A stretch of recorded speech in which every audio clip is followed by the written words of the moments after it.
Som.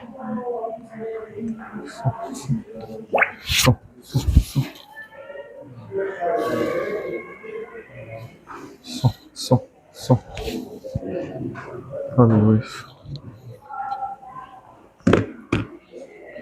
Boa noite, meus irmãos.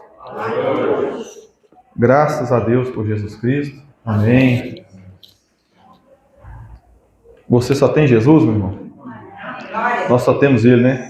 Que seria de nós se não fosse a graça do nosso Deus, a bondade dEle, o perdão dos nossos pecados? Nós não estaríamos aqui. Se fôssemos para nós, de livre vontade, ir até Cristo, nós nunca iríamos.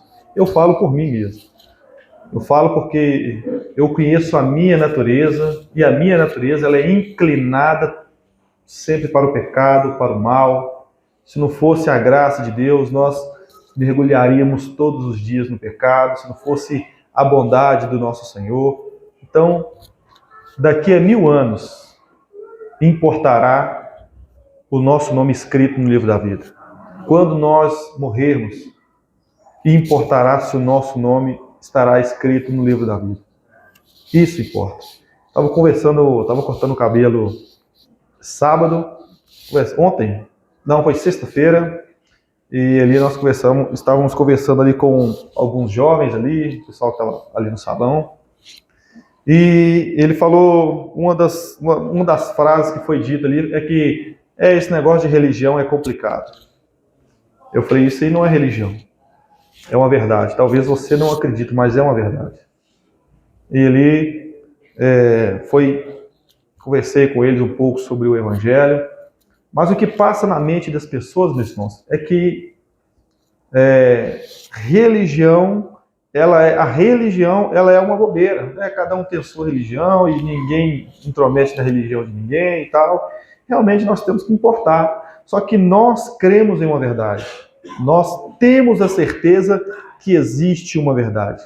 E essa verdade ninguém toma de nós. Não deixe ninguém tomar essa verdade de você. Amém, meus irmãos? Hoje eu queria compartilhar com os irmãos a continuação da exposição, Colossenses capítulo 1. Nós vamos meditar do versículo 24 ao versículo 29. Colossenses capítulo 1. Versículos 24 ao versículo 29.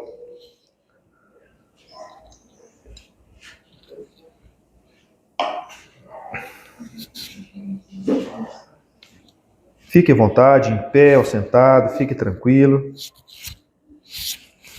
Colossenses capítulo 1, a partir do versículo 24.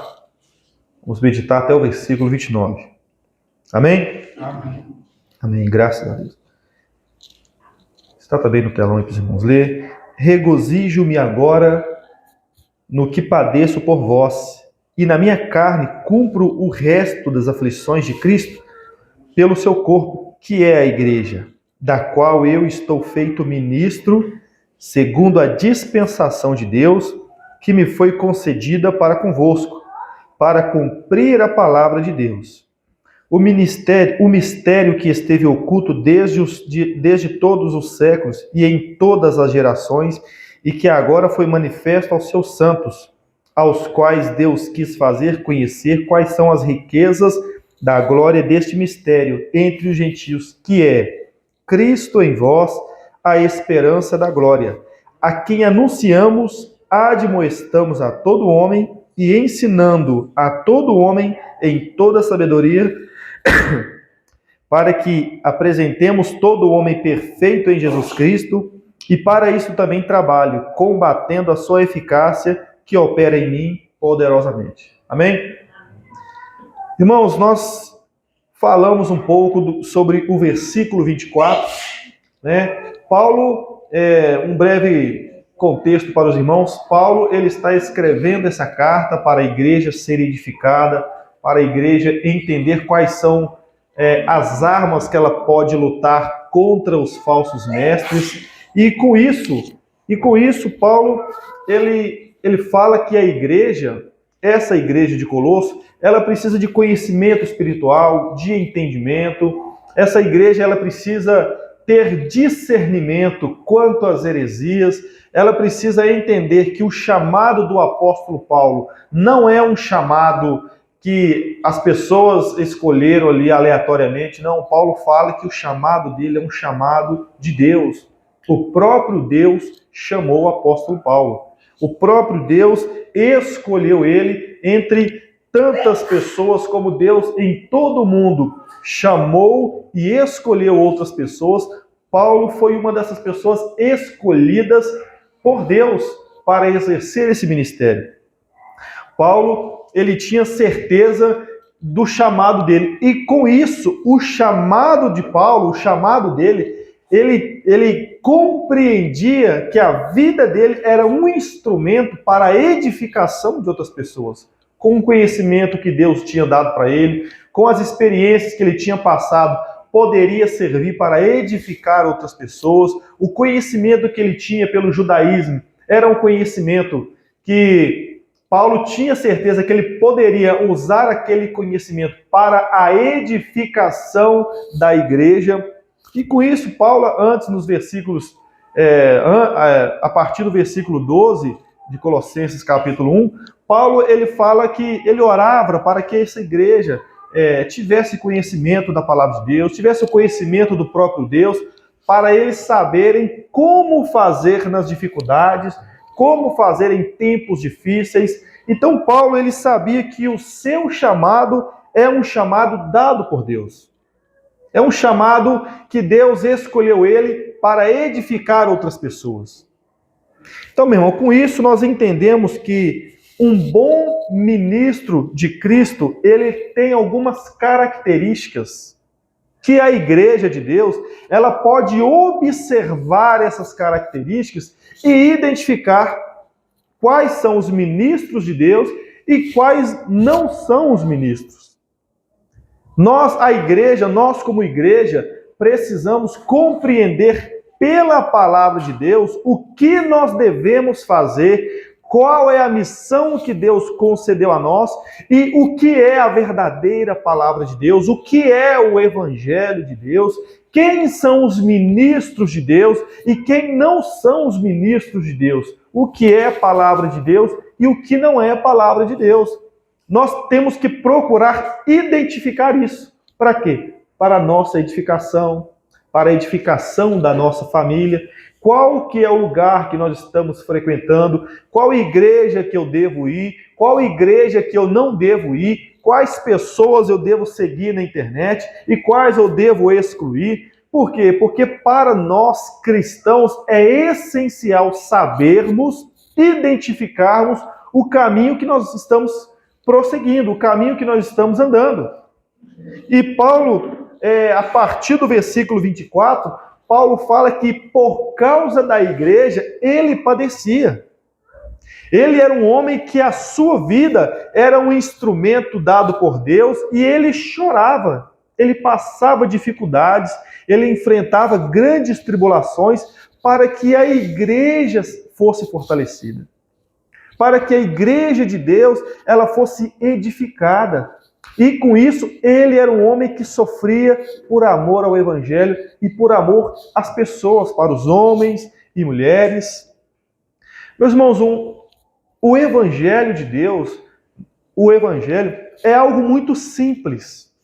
Nós compreendemos o que é o evangelho. Nós como igreja, precisamos identificar o que é o evangelho e o que não é o evangelho.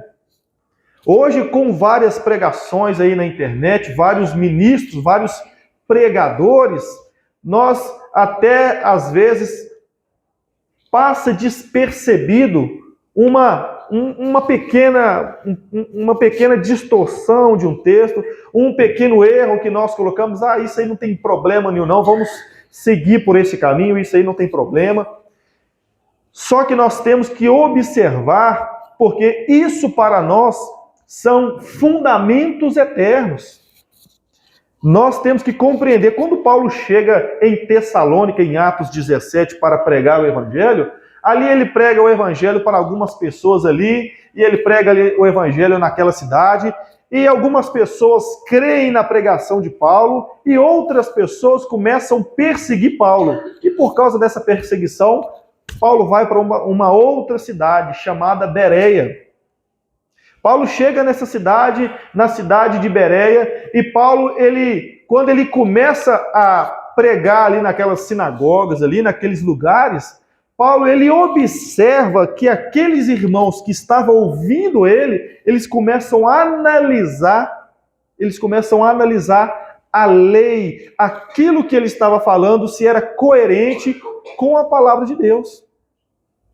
Porque Paulo, quando ele vai pregar naquela cidade, na cidade de Bereia, qual que é os textos que ele usa? Ele usa o Velho Testamento, né? Nós temos hoje o Novo Testamento, escrito pelos apóstolos e outras pessoas. E Paulo, ele usa o Antigo Testamento que nós conhecemos, a lei, os profetas. Ele usa esse material para apontar para Cristo. E ele pregava e ele mostrava, Cristo, esse Jesus que veio, ele é o Cristo, e mostrava ali o texto. Ele é o Cristo, e mostrava ali outro texto. E as pessoas daquela cidade observavam aquilo que ele estava falando e conferiam, será que realmente Jesus Cristo, esse Jesus aí, que Paulo está falando que é o Cristo, será que realmente ele é? Então eles analisavam, e isso surpreendeu a vida de Paulo. Paulo ficou surpreso, alegre, porque aquelas pessoas que estavam ali naquela cidade não engoliam qualquer coisa. Eles não ficavam empolgados, emocionados, porque Paulo era um homem inteligente. Então eles não ficavam surpresos, empolgados, alegres, porque tinha uma nova pessoa pregando. Não, eles observavam aquilo que estava sendo pregado.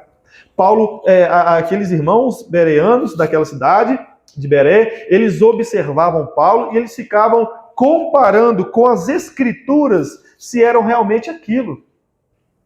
Então o que isso nos ensina no texto que nós lemos? Paulo, ele vai nos mostrar, pela fidelidade dele, que existem características de um bom ministro.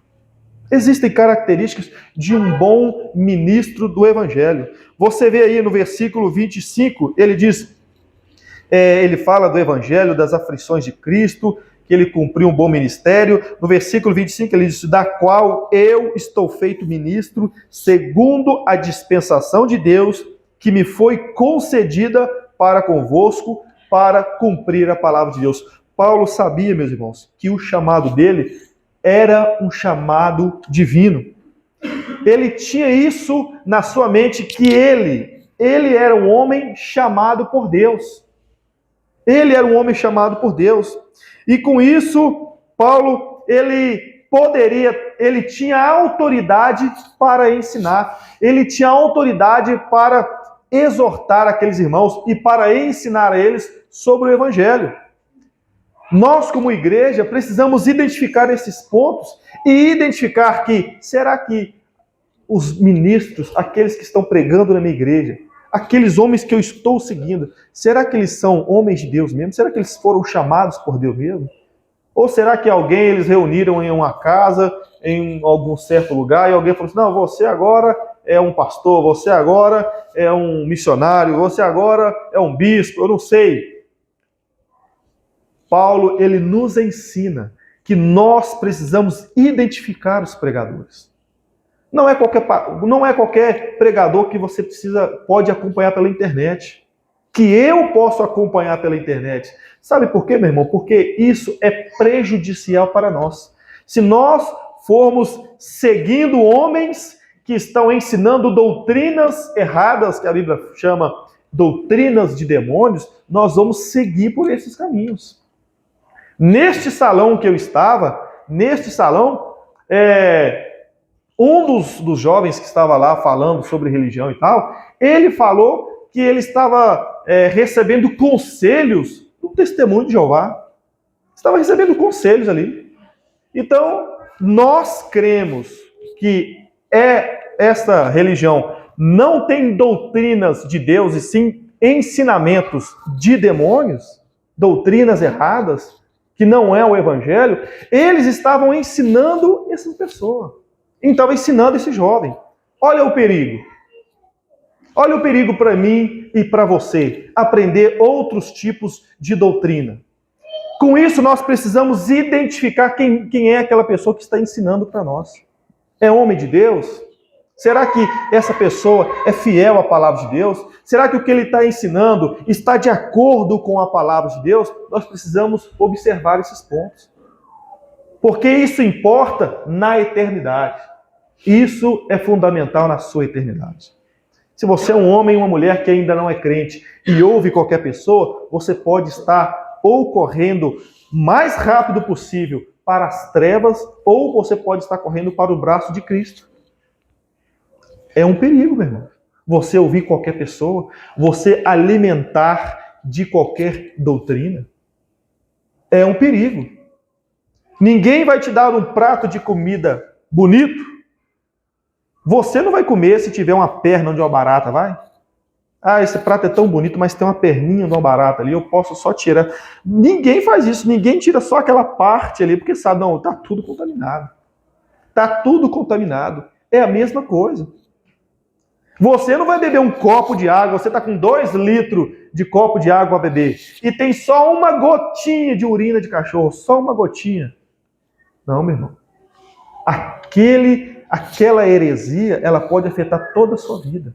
Aquele falso ensino, ela pode afetar toda a sua família, porque através de você pode ensinar para um, você pode compartilhar para outra pessoa. Então é muito perigoso nós atentarmos e alimentarmos de qualquer coisa. De qualquer coisa. Eu conversei com um amigo meu essa semana e ele fala algumas dificuldades que é ensinada na igreja dele. Ele fala de alguns problemas, de algumas heresias e tal. E eu compartilhei com ele, e quando eu falei, eu já falei. Aí eu falei com ele assim, rapaz, eu aprendi, aí eu compartilhei com ele, se você está num restaurante, e você vê uma baratinha pequenininha ali, ó, o que isso põe na sua cabeça? Isso põe na sua cabeça que com certeza tem mais.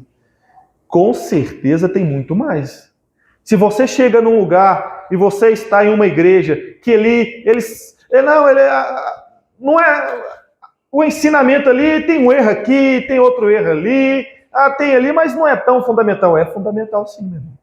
É igual essa barata no restaurante. Se você viu uma pequenininha, pode vir mais cabeluda por aí.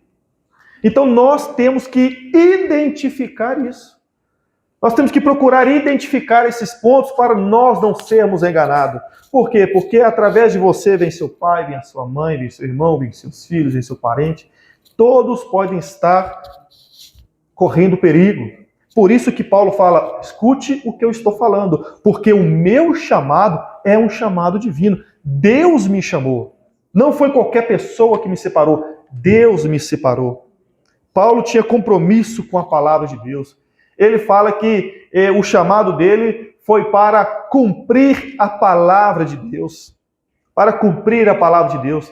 Paulo, quando ele chegou em Éfeso para pregar, a Bíblia nos ensina que Paulo ficou ali 3 anos, dia e noite, ensinando todos os conselhos de Deus para aquelas pessoas. Todos os dias, durante 3 anos, ele não deixou de ensinar. Ele pregou dia e noite, manhã e tarde. Ele pregou e ensinou para aquela cidade. E no final, quando ele pregou, o que Paulo falou? Em lágrimas ele falou, eu estou ensinando isso para vocês aqui, mas eu sei que vai entrar homens tentando distorcer tudo que eu ensinei. E não houve outra. Não houve outra.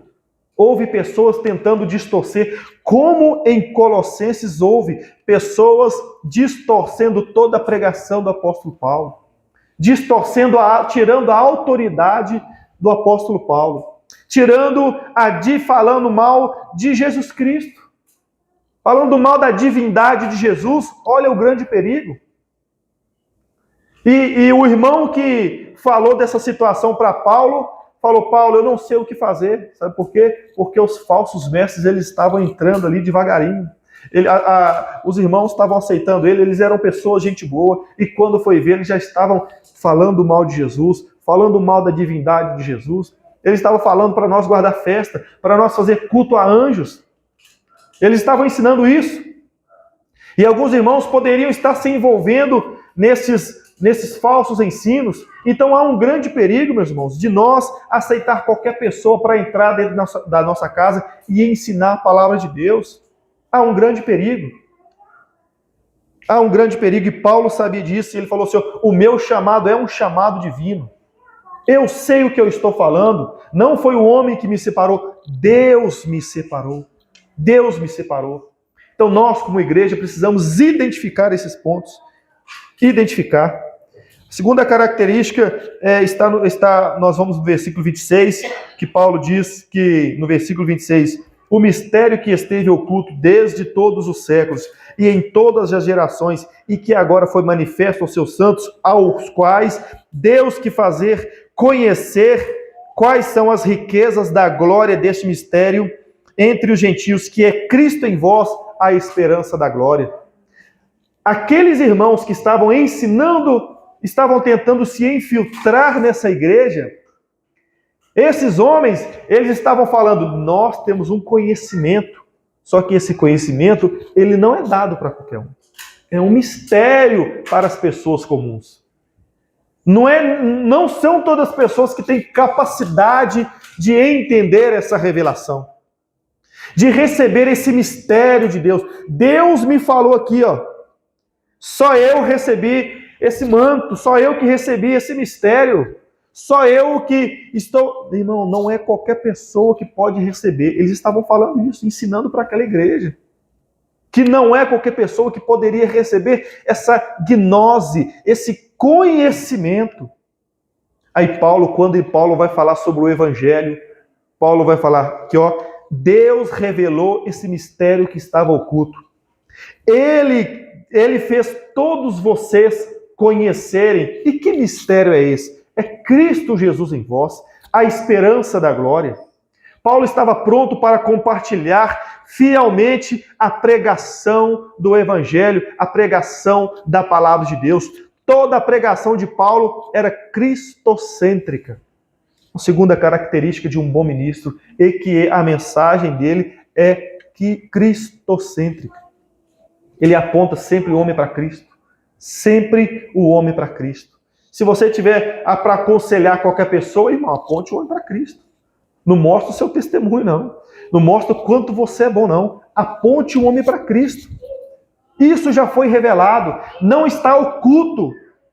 Qualquer pessoa, do mais humilde ao mais rico, daquele que não sabe ler, ao que sabe ler, irmãos, é Cristo em nós.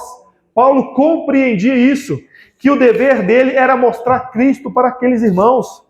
Enquanto outras pessoas, outros homens, ensinavam que a mensagem que eles recebiam não era qualquer pessoa que poderia receber e que somente eles tinham o poder de compartilhar aquela notícia, Paulo diz: isso que eles estão ensinando é mentira. Aquilo que estava oculto na eternidade, aquilo que estava oculto, Deus nos mostrou. Deus revelou a nós, a todos os homens. E esta revelação é que o Deus Todo-Poderoso, Ele habita em nós. Cristo em nós, a esperança da glória. Enquanto eles acham que somente eles podem ter esse entendimento, essa revelação sobrenatural, este mistério, Paulo diz: não, Cristo já está em você que creu. Você que creu, você tem Cristo agora, o próprio Deus. A partir do versículo 15 do capítulo 1, Paulo vai falar assim: Cristo é a imagem de Deus. Ele é o primogênito de toda a criação. Nele toda a plenitude habita. Foi do agrado de Deus que toda a plenitude nele habitasse. Ele está acima de todo principado, toda potestade.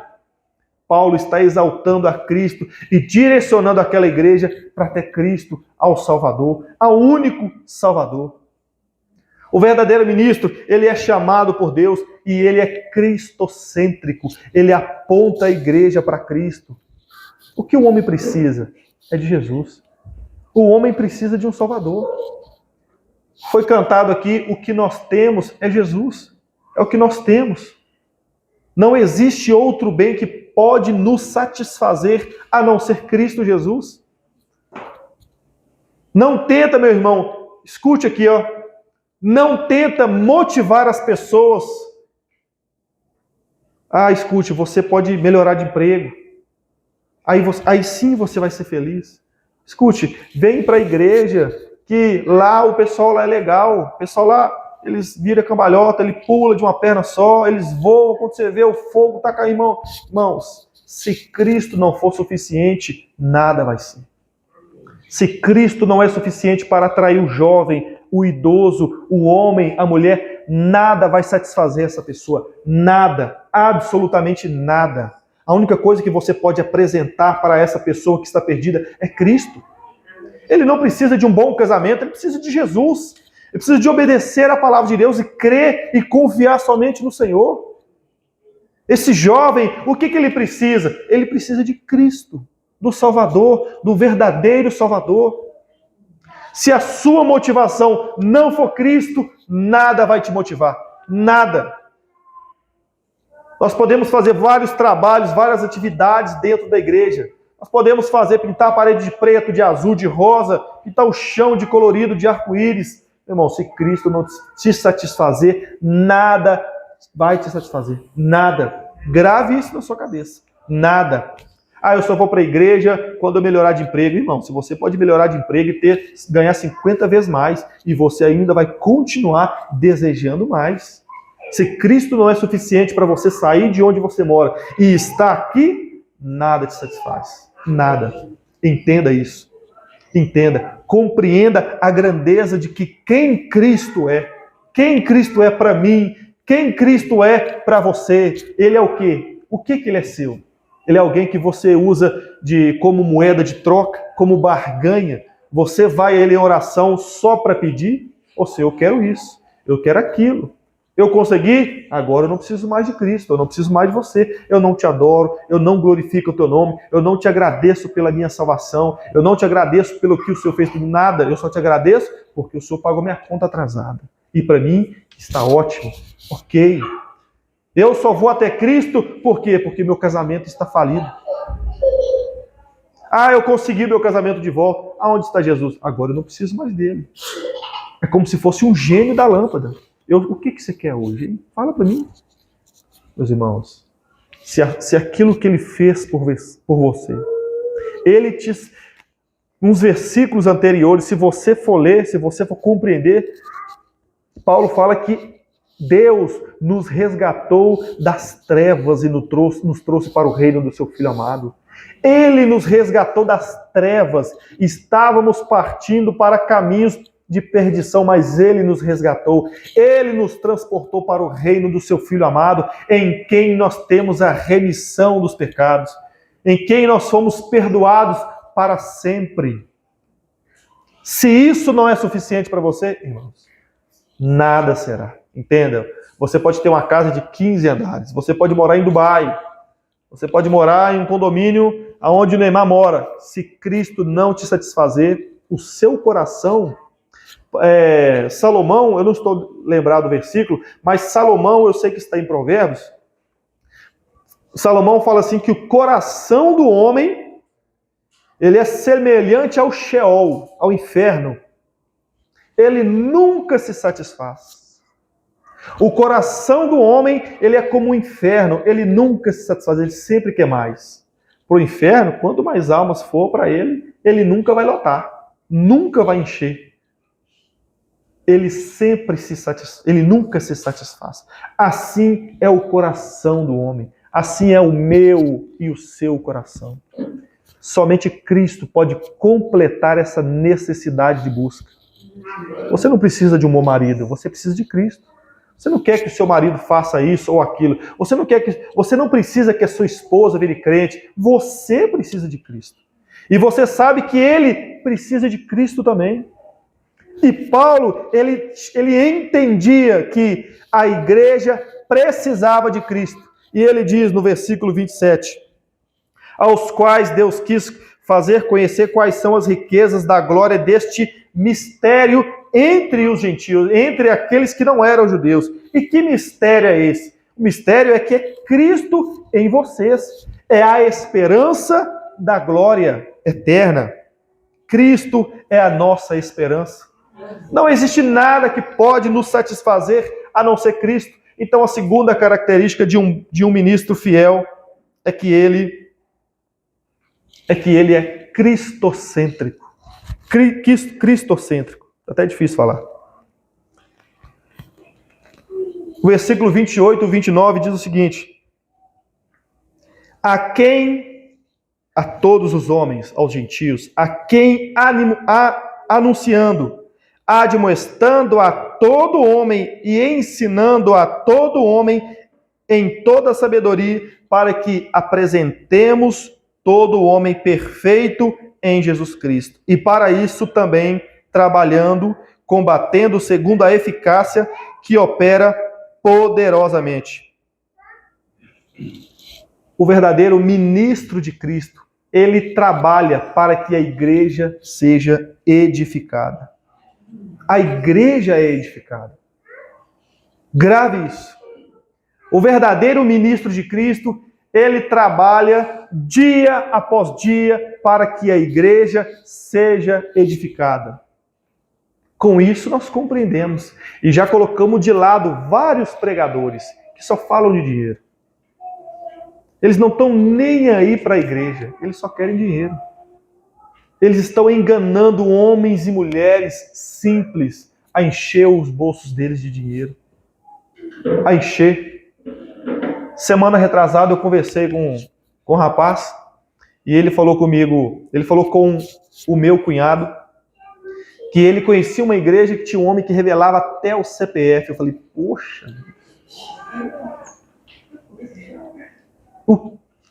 Você sabe o tanto de gente que foi nessa igreja. Eu não sei porque eles gostam de se revelar CPF. Não falar meu CPF para mim não adianta nada, não.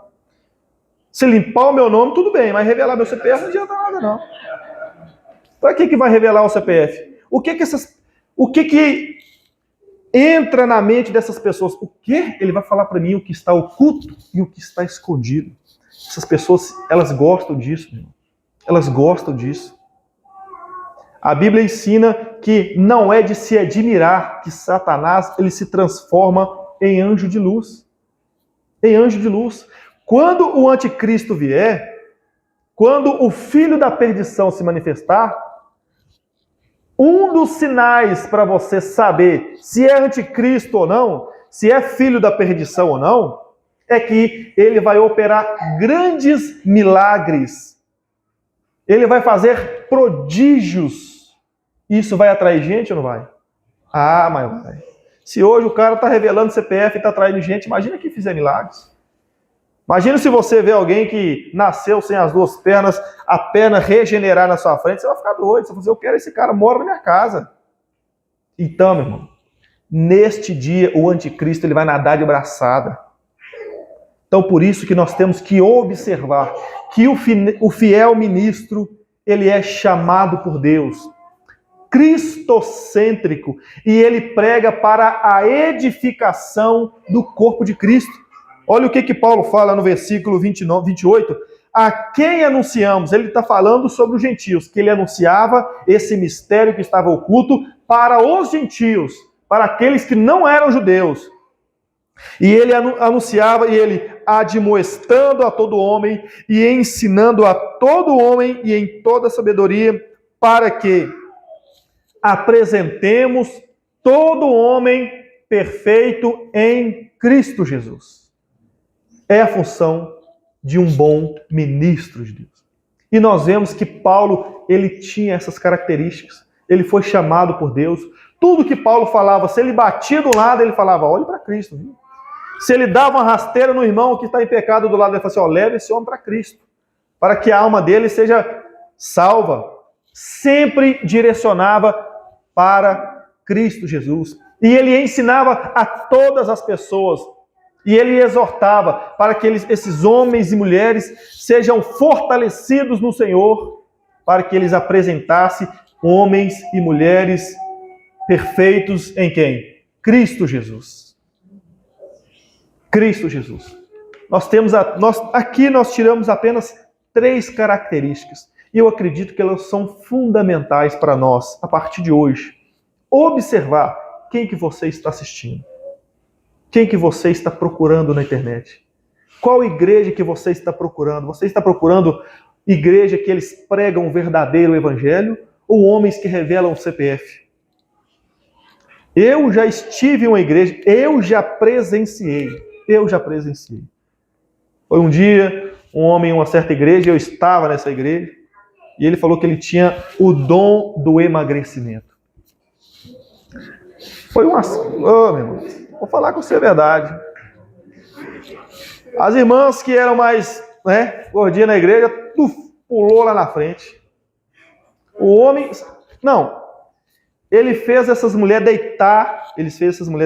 Eu vi isso, ninguém me contou. Eu vi as mulheres deitando assim, ó. E ele passando a mão na barriga das mulheres. As mulheres, Senhor, e ele passando. O que é isso? É unção de emagrecimento. E você acha que adiantou alguma coisa? Não adiantou, porque no outro dia as mulheres estão tudo tomando Coca-Cola no bico. E a igreja, enche. Isso aí, meu irmão, isso aí são casos que, se você procurar, você acha a coisa mais absurda. Então, o que a igreja verdadeira precisa compreender de um fiel ministro de Cristo? É que ele é chamado por Deus. O fiel ministro, ele é cristocêntrico. E ele também, o chamado dele é para a edificação da igreja, do corpo de Cristo. É fazer vocês crentes melhores, homens, mulheres melhores, cheios de Cristo. Você ser um bom marido para glorificar a Deus. Você ser uma boa esposa para glorificar a Deus. Os seus filhos precisam glorificar a Cristo. Paulo tinha essas características. Nós observamos aqui que Paulo estava preocupado com a igreja. Ele estava preocupado que a igreja não buscasse qualquer homens. Estava fazendo, meus irmãos, nesta igreja, culto a anjos. Culto a anjos. Hoje, você acha que hoje é diferente? Hoje, se alguém falar assim, irmão, eu vi um anjo na porta ali, irmão, acabou. O pessoal começa a rolar no chão. Eu já vi isso, irmão. Eu já presenciei cada trem cabeludo, cada problema. Se falar que tem um anjo na porta com pé de fogo, com olho de fogo, pessoal, quanto mais tem fogo o anjo, mais o povo gosta. Eu já orei muito no monte. Aí quando você reunia ali, você juntava com alguns irmãos ali e fazia a oração. Aí quando pensa que não, vinha pessoa de outra igreja, aí vinha uma pessoa de outra igreja, você não conhecia ninguém. Aí o irmão gritava, vamos dar a mão e reunir no monte. Aí fazia aquela roda, todo mundo dava a mão. Aí o irmão gritava, eu tô vendo fogo em cima da cabeça dos irmãos. E começou. Aí o irmão começava a ver anjo, começava a ver fogo, aí começava a ver fumaça. Irmãos, tomem cuidado. Eu não sei como é que crente gosta tanto de fogo, né? Tomem cuidado, meus irmãos. Examine tudo que você estiver ouvindo. Examine. Observa quem está ensinando para você. Você que está aqui na Pibilar, você precisa fazer esta listagem dos pastores desta igreja. Examine eu, pastor Laudes, pastor Ramon, pastor William. Você precisa fazer isso. Você precisa fazer isso, meu irmão. E aonde você for também, será que esse cara está pregando a Bíblia ou só está enchendo linguiça? O que esse cara está fazendo? Será que a igreja onde eu estou, será que eles pregam o evangelho ou se eles só falam de dinheiro? Será que eles estão ensinando a igreja a ser crentes melhores ou eles só querem glória para ele mesmo? Será que eles são homens de Deus? Examine as Escrituras. Amém, meus irmãos? Amém. Os irmãos entenderam a palavra de Deus? Amém. Nós vamos fazer uma oração aqui para encerrar. Eu queria que você orasse também pela vida do pastor William, que foi pregar em outra igreja e foi anunciar o seu livro. Vamos estar em oração pela vida do nosso pastor, amém? Amém? Mas eu queria fazer um aviso aqui. Na segunda, quarta e sexta, de 8 às 9, irmão Zé? Tá tendo oração aqui na igreja ainda? De 8 às 9. Se você acorda meio-dia, acorda mais cedo um pouquinho, vem na igreja orar. 8 às 9. De 8 às 9. Se você não trabalha, se você não tem compromisso, tá, meu irmão? Irmão Zé, tem outros irmãos aqui orando aqui na igreja aqui. No templo, segunda, quarta e sexta, de 8 às 9. Que hora que é? Segunda, quarta e sexta. Vem orar, meu irmão. Vem orar. Se você não tem nenhum compromisso, vem estar com os nossos irmãos aqui orando. Amém? Vamos orar então? Senhor, nosso Deus, nós te agradecemos, ó Pai, pela tua graça, pela tua palavra. Ajude-nos, ó Deus. Fortaleça-nos. Ilumine a nossa mente, para que nós venhamos ser edificados pela tua santa palavra. Guarde a nossa vida, guarde essa semana que está por vir. Se o Senhor permitir, passaremos por ela. Guarde a nossa vida no nosso emprego. Senhor, nos dê sede da tua palavra. Senhor, nos dê fome da tua santa palavra. Faz de nós homens cheios do conhecimento da tua palavra, que nós possamos ter conhecimentos para que nós venhamos servir ao Senhor com entendimento, para que o teu nome, através das nossas vidas, seja edificado, seja glorificado em nome de Jesus. Amém. Amém, meus irmãos? Os irmãos estão em liberdade, amém? Deus abençoe vocês.